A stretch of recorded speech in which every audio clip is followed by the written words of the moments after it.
Hey Digital Art, welcome to our third week. For our art movement of the week, we are looking at Impressionism. Now, Impressionism took place during the 19th century. Some original idea was basically to break free of the academic art of the 1860s, which portrayed contemporary life. That would be the realism that we were looking at.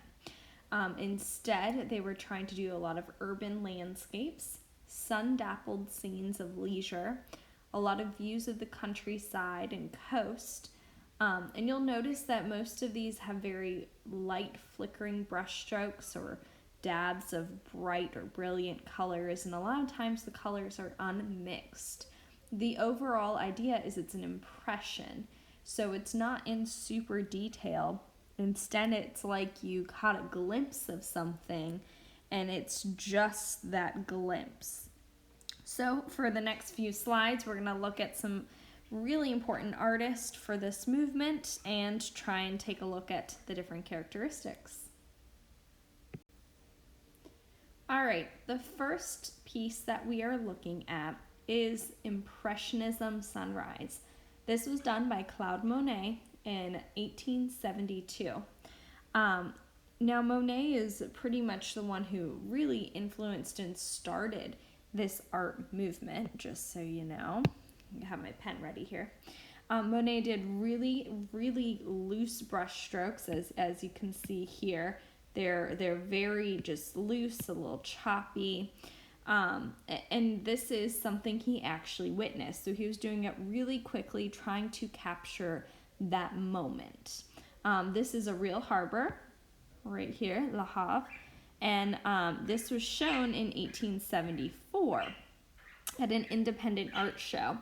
Now, the term Impressionism was actually coined by an art critic, Louis Leroy, who said that it was impressionist. Basically, he was actually trying to use that term in a negative way, like it's the impression of art, but not really art. And it's funny because that's what became the actual term to describe this art movement. A really good quote we have from another art critic is, "They do not render a landscape, but the sensation produced by the landscape." And that was said in 1874 by Jules-Antoine Cassatt.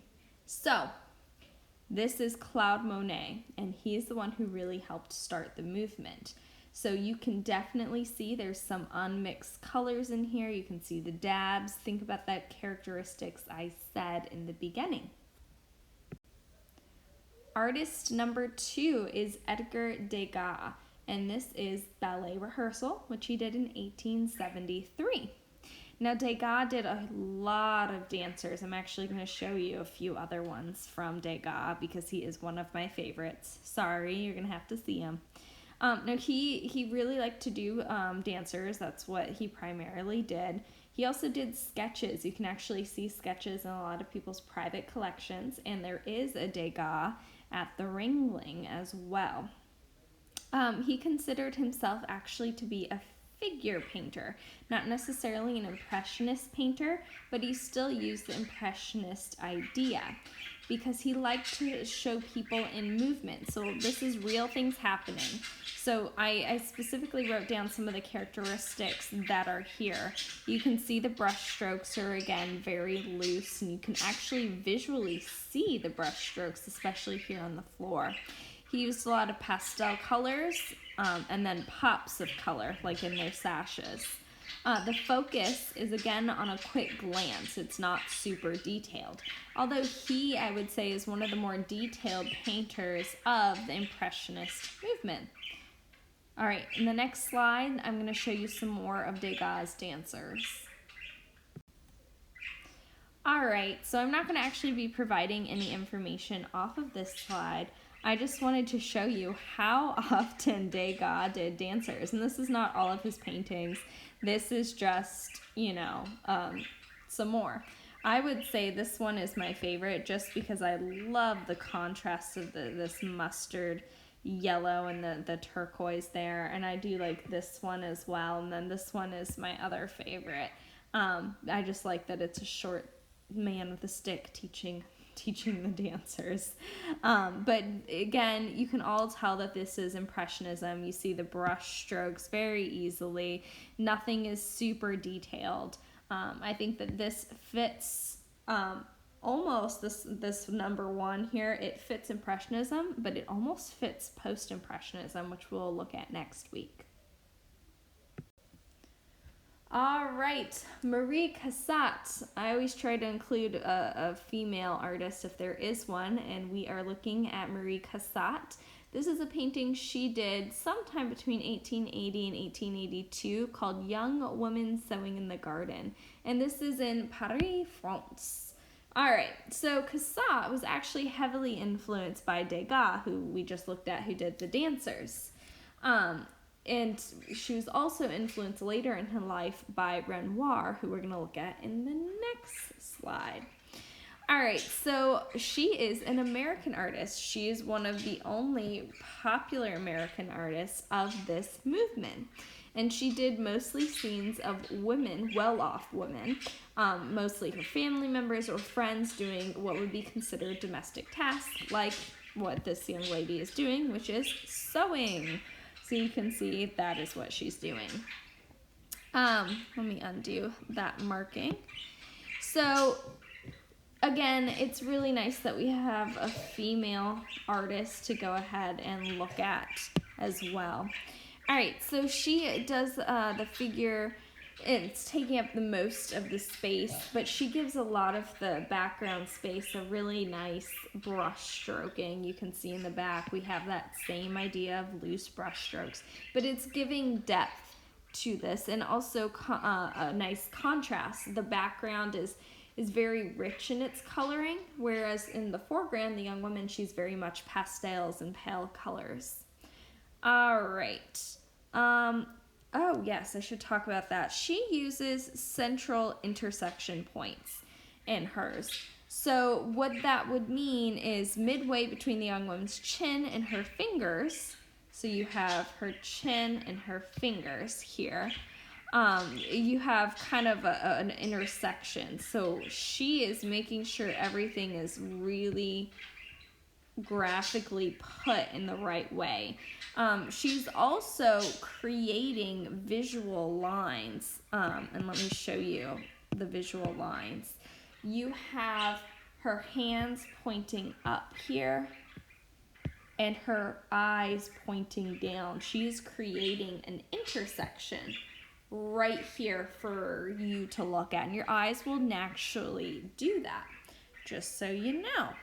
All right, let's get rid of those. And let's move to the next artist. All right, Renoir, Pierre-Auguste Renoir. This is his most famous painting, Luncheon of the Boating Party. It was done between the year 1880 and 1881. This is basically Renoir's friends, and they're having lunch at the Maison Fournaise restaurant, which is a real restaurant. It is still there today. They actually still have awning on the back, except the awning is now green and white. If you look it up, you can see it. And it is overlooking the scene at Chateau. So really great. Again, you see your brush strokes. You see unmixed colors. This is a glimpse. It's a little bit fuzzy, but at the same time, you get the idea. They're having fun and a nice little moment. Light is streaming in from the balcony from this direction. And then you have your white tablecloth, which is reflecting white, and so is the shirts that the men are wearing as well. All right. This is Impressionism, but it is also a figure painting and a still life and a landscape. So you have the landscape here in the background, you have the still life here with all of the stuff on the table, and then figures with literally all of the people.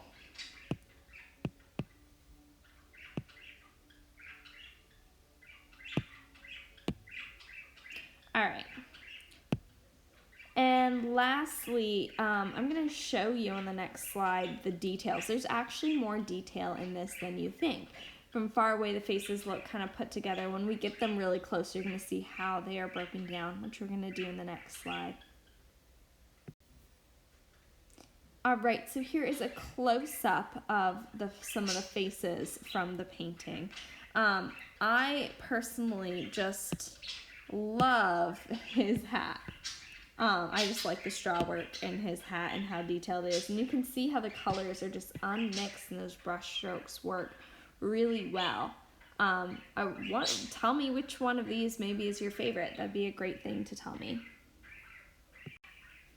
All right, last painting that we're gonna look at, an artist. We're gonna look at Edouard Manet. So this is different than Monet, who was the first one. And a lot of people get Monet and Manet confused with each other, and that's very easy to do since both of them had work in Paris and their names are just one letter apart.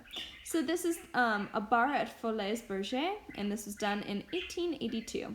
And Parisians actually flocked to this place. It was a music hall, and music halls were really popular during the time. They didn't just play music, they did do concerts, but also that's where you would see the ballet or different circus acts. It was very popular during the time. Now this one is a circus act that we're looking at, and you can tell because in the top left, you have a trapeze with 2 feet on it, and you can barely see it, actually. So Manet, oh, well, I spelled that. That's a T. He focuses on Suzanne. Suzanne is the barkeep lady right here, or barmaids, whatever you want to call her. And she is kind of detached from the crowd because she's working. And she's a little bit lost in thought as she's serving a customer.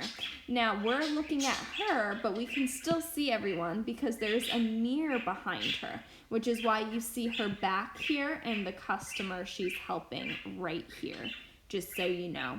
So we're getting all of our information from his viewpoint of looking at her and the mirror behind her. So we see the chandeliers, the people, the trapeze, the customer she's helping. And then in the foreground, we see her work, the stuff that she's working with here. All right. So how this happened. So Manet, actually mocked up this drawing at the bar while he was there.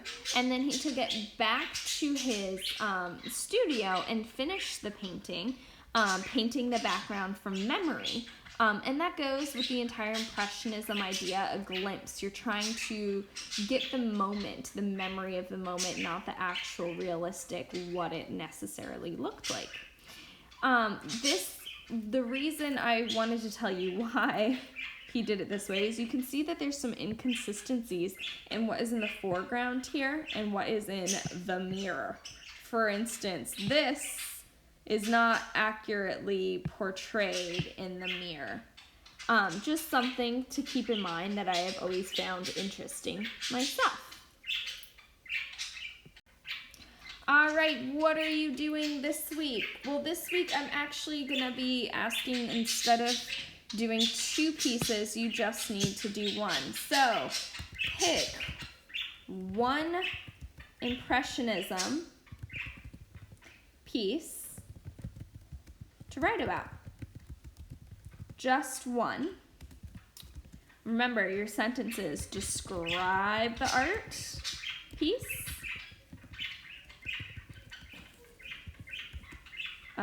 And then you will evaluate or critique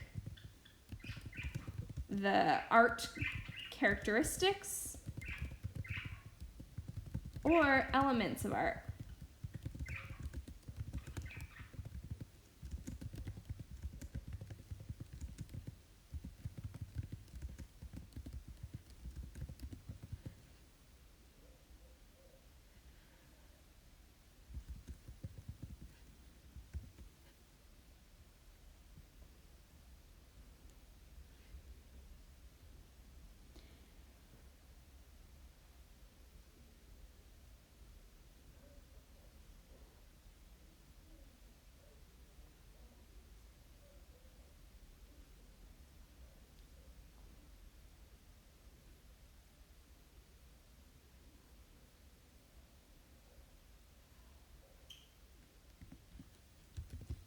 And then lastly, give your personal opinion. So instead of having to do it about one piece, two pieces, you're just doing it about one. And then I want you to comment on a classmate's post. Now the reason that we are only doing one this week is because later this week on April 22nd, there is the Earth Day panel. And I would really like you guys to be able to participate in that. So I don't want to be giving you guys too much work. So please let me know if you have any questions. You can email me. Good luck!